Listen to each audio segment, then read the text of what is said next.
বুড়িমা, আরে ও বুড়িমা, খুব খিদে পেয়েছে যে। আজ তোমার হোটেলে খাবার মতো কি কি আছে গো?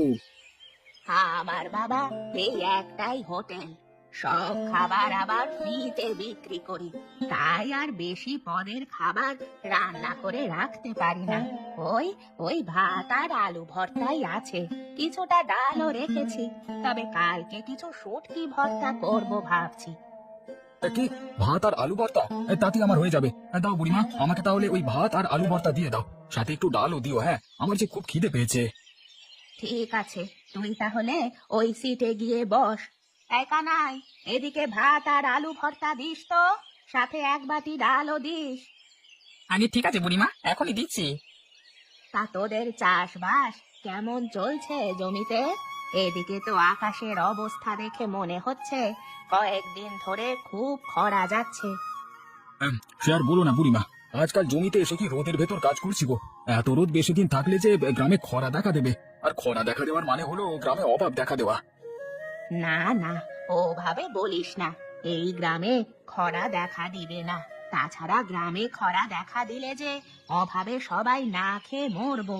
এদিকে তখন মনে হয় আমার ফ্রি ভাতের হোটেলটাও বন্ধ হয়ে যাবে।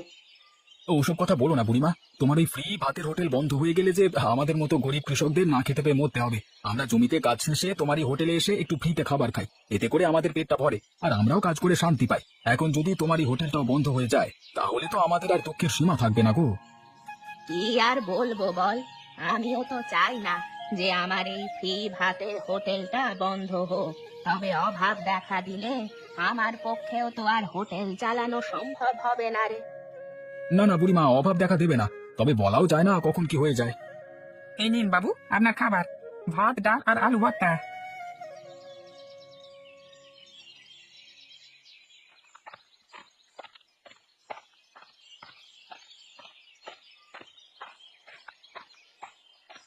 ওরে বাপ রে বাপ, এত রোদ তো আমি আমার এই 70 বছর বয়সেও দেখিনি।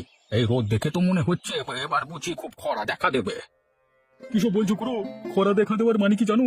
পুরো গ্রামের মানুষ একেবারে না খেয়ে মরবে, সেই সাথে আমরা কৃষকরাও মাটি মারা যাব। না না খুড়ো, এই খরা থেকে আমাদের যে করে হোক রক্ষা পেতে হবে। এই খরা যদি একবার দেখা দিয়ে দেয়, তাহলে জমির সব ফসল একেবারে নষ্ট হয়ে যাবে, সেই সাথে আমাদের ভবিষ্যতেও একেবারে শেষ হয়ে যাবে। ওরে, খরা কি আর আটকে রাখবার জিনিস যে আটকে রাখা যাবে? খরা থেকে রক্ষা কোনোভাবেই পাওয়া যাবে না রে। তবে বিধাতার উপর আমাদেরকে ভরসা করে থাকতে হবে। যদি এই প্রচন্ড রোদ থেমে যায়, তাহলে মনে হচ্ছে আর খরা দেখা দেবে না। তবে এর আগে কিন্তু এরকম কখনো হয়নি যে রোদ দেখা দেওয়ার পরে খরা দেখা দেয়নি। বলো কি করো, তাহলে কি আবার জমিতে খরা দেখা দেবেই? আকাশের অবস্থা দেখে তো তাই মনে হচ্ছে, তবে বাকিটা বিধাতার উপর ভরসা করতে হবে, যাতে বিধাতা খরা না দেয়। হ্যাঁ গো খুড়ো, তুমি ঠিক কথাই বলেছো। এই সবাই চলো, বাকিটা বিধাতার উপর ছেড়ে দিয়ে জমিতে কাজে চলো। এভাবে বসে বসে আড্ডা দিলে তো আর জমিতে ফসল ফলানো যাবে না, তাই না? হ্যাঁ নিতাইদা, তুমি ঠিক কথাই বলেছো। খরা আসবে আসবে বলে বসে থেকে আমাদের নিজেরই ক্ষতি হচ্ছে। চলো সবাই জমিতে চলো। হ্যাঁ রে, তোরা তাহলে জমিতে গিয়ে কাজ শুরু কর। আমার আবার খুব খিদে পেয়েছে, আমি গিয়ে দেখি বুড়িমার ফ্রি ভাতের হোটেলে কিছু খাওয়ার মতো আছে কিনা। যদি থাকে তাহলে খেয়ে জমিতে আসছি। আচ্ছা ঠিক আছে খুড়ো, খাবার খেয়ে তাড়াতাড়ি চলে এসো। এই তোমরা সবাই জমিতে চলো।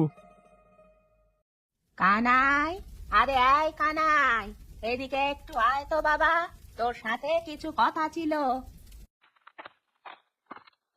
হ্যাঁ গো বুড়িমা, কি বলবে জলদি করে বলো, ওইদিকে কিছু লোকেদের যে খাবার দিতে হবে। বলছি, হাঁড়িতে আর কতজনের খাবার বাকি আছে? সকাল থেকে তো আর কম লোককে খাওয়ালাম না। হাঁড়িতে এখন যে খাবার আছে তা তো আর 5-6 জনে খেতে পারবে, কেন বুড়িমা? সন্ধেবেলা যে কিছু ভিখারিরা খাবার খেতে আসে, ওদের জন্য কিছু খাবার রেখে দিস। বেচারারা সারাদিন এই রোদে পুড়ে কতই না কষ্ট করে ভিক্ষে করে।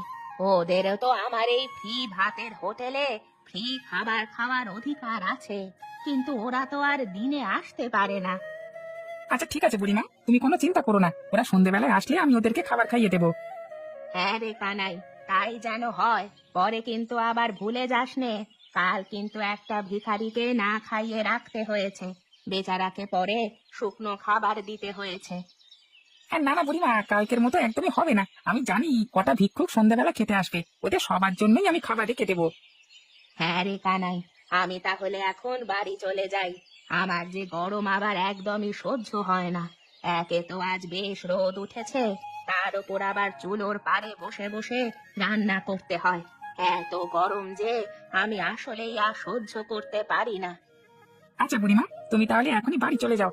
শোনো, বাড়িতে গিয়ে এক গ্লাস ঠান্ডা জল খেয়ে নিও, দেখবে শরীরটা বেশ ভালো লাগবে। হয়েছে হয়েছে, আমাকে নিয়ে তোর এত চিন্তা করতে হবে না। তুই সবাইকে ঠিকঠাক মতো খাইয়ে হোটেলটা বন্ধ করে বাড়ি চলে আসিস, কেমন? আমি এখন গেলাম।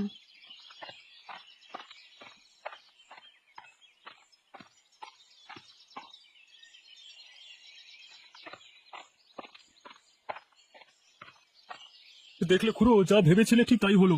দেখো, খরায় জমির ফসল সব একেবারে শুকিয়ে গেছে। শুধু কি ফসল, সেই সাথে পুকুরে সব জল হচ্ছে ঘরে শুকিয়ে গেছে। গ্রামের মানুষের এখন বেঁচে থাকাই যে অসম্ভব হয়ে গেছে। দাঁড়া, তোরা একটু ধৈর্য ধর। ধৈর্য ধরা ছাড়া যে আমাদের আর কোনো কিছুই করবার নাই। হঠাৎ করে এবছর এত খরা দেখা দেবে তা তো আমরা কেউ ভাবতে পারিনি। না না, কারণ এত ধৈর্য ধারণ করে থাকলে হবে না। আমাদের এখনই কোনো না কোনো একটা ব্যবস্থা করতে হবে, নয়তো গ্রামের সবাই একেবারে না খেয়ে মরে যাবে। হ্যাঁ গো খুড়ো, নিতাইটা কিন্তু সঠিক কথাই বলেছে। ইতিমধ্যে গ্রামের অনেক মানুষের সংসারের চাল ডাল সব শেষ হয়ে গেছে। অনেকে আবার খিদের জ্বালা সইতে না পেরে গ্রাম ছেড়ে চলে যাচ্ছে। আমাদের যা করবার তা এখনই শুরু করতে হবে, নয়তো পরিস্থিতি আরো খারাপ হবে। কেন রে, না খেয়ে মারা যাবে কেন? বুড়িমার ফ্রি ভাতের হোটেল আছে না, ওইটার কি হলো? বুড়িমা তো সবাইকে ফ্রিতে হোটেলে ভাত খাওয়ায়, সেখানে গেলেই তো খাবার খাওয়া যায়। সে তো জানি না খুড়ো, কয়েকদিন যাবৎ বুড়িমার হোটেলটা বন্ধ আছে। অনেক মানুষ এসে খাবার খাওয়ার জন্য বুড়িমার হোটেলের সামনে বসে আছে, কিন্তু হোটেল তো খুলছে না। আমি শুনেছি বুড়িমা নাকি খুবই অসুস্থ, এই হোটেলটা বন্ধ করে দিয়েছে। একে তো গ্রামের মানুষ না খেয়ে মরছে, অন্যদিকে আবার বুড়িমার ফ্রি ভাতের হোটেলটাও বন্ধ। পরিস্থিতি তো খুব খারাপ হচ্ছে রে। না না, চল চল, আমাদের এক্ষুনি কিছু একটা করতে হবে।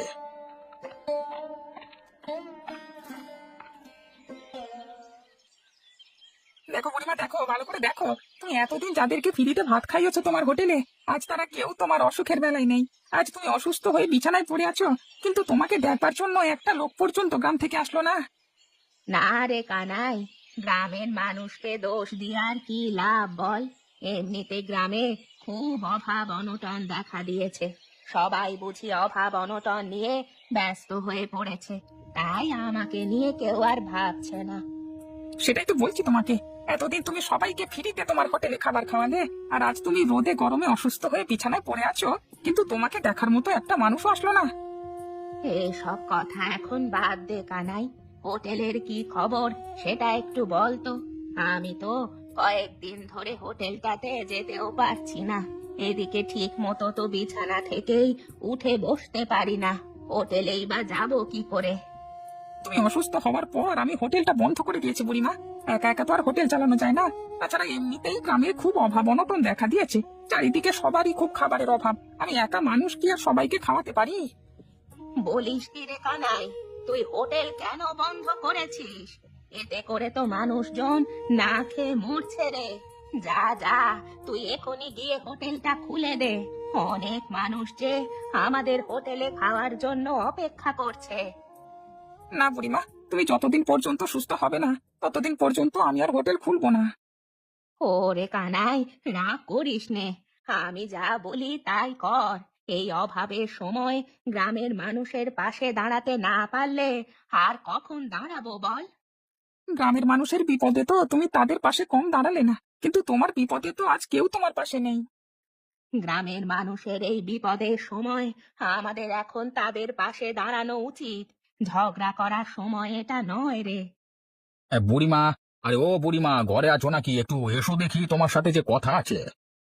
এই অবেলায় আবার কি আসলো রে? বুড়িমা তুমি শুয়ে থাকো, আমি গিয়ে দেখে আসছি। আগে বাবু, আপনারা হঠাৎ বুড়িমার বাড়িতে কেন? হোটেল তো আজ থেকে বন্ধ, আর বাড়িতেও তো রান্না বান্না করিনি। আরে কানাই, আজ আমরা বুড়িমার বাড়িতে খেতে আসিনি। আজ আমরা গ্রামের পক্ষ থেকে বুড়িমার সাথে দেখা করতে এসেছি। বুড়িমার সাথে হঠাৎ দেখা করবার কারণটা কি জানতে পারি খুড়া? হ্যাঁ রে কানাই, জানতে পারবি না কেন? শোন, আমাদের গ্রামে তো এমনিতেই খুব অভাব দেখা দিয়েছে। অনেক মানুষ না খেয়ে মারাও যাচ্ছে। আগে তো বুড়িমা সবাইকে ফ্রিতে তার হোটেলে খাবার খাওয়াতো। আজ আমরা গ্রামের পক্ষ থেকে এসেছি বুড়িমার সাথে হোটেল নিয়ে একটা চুক্তি করতে। গ্রামের পক্ষ থেকে হোটেল নিয়ে চুক্তি? এই চুক্তির আবার মানে কি?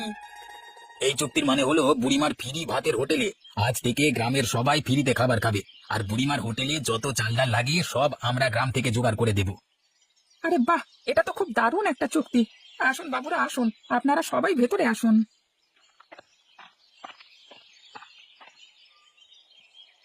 বুড়িমা, তোমার হোটেলে তো গ্রামের মানুষ ফ্রিতে কম খাবার খেলো না।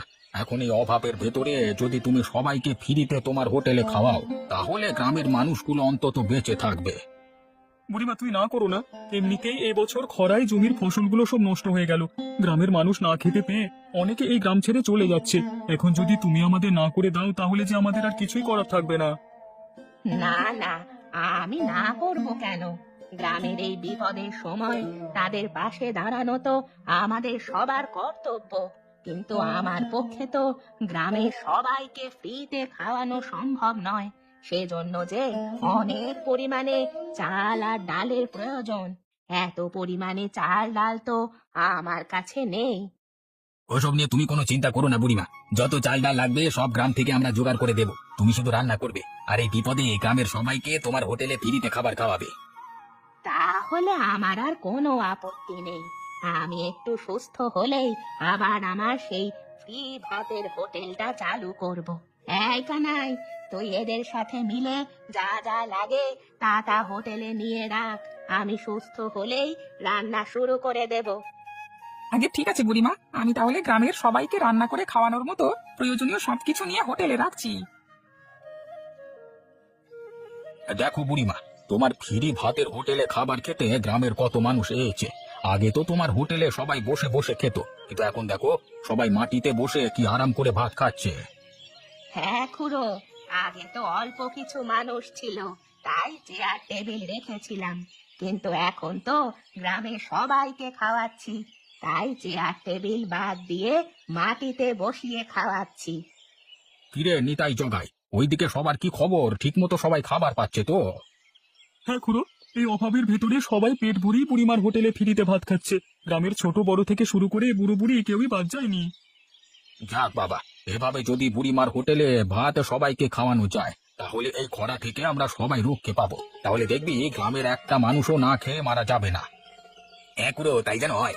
আজ তোমার বুদ্ধি মতোই আমরা এই অসাধ্য কাজ সাধন করলাম। তাছাড়া বুড়িমার এই ভাতের হোটেলটা যদি না থাকতো, তাহলে তো গ্রামের এতগুলো মানুষকে ফ্রিতে ভাত খাওয়ানো সম্ভবই হতো না। সবই বুড়িমা আর তোমার কারণেই সম্ভব হয়েছে। বুড়িমা আরো ভাত দাও, আরো ভাত লাগবে যে। এই গ্রামের মানুষ তো খুব পেট ভরে তোমার হাতে রান্না খাচ্ছে। ঠিক আছে কানাই, তোর যত ভাত লাগে নিয়ে নিয়ে সবাইকে পেট ভরে খাওয়া। শোন, গ্রামের একটা মানুষও যেন না খেয়ে না থাকে, বুঝলি? ছোট বড় বুড়ো বুড়ি সবাইকে একেবারে পেট ভরে ভাত খাওয়াবি। হ্যাঁ আচ্ছা বুড়িমা ঠিক আছে, তুমি অত চিন্তা করো না, আমি সবাইকে পেট ভরেই খাওয়াবো। তুমি শুধু রান্না করে যাও, বাকিটা আমার কাজ।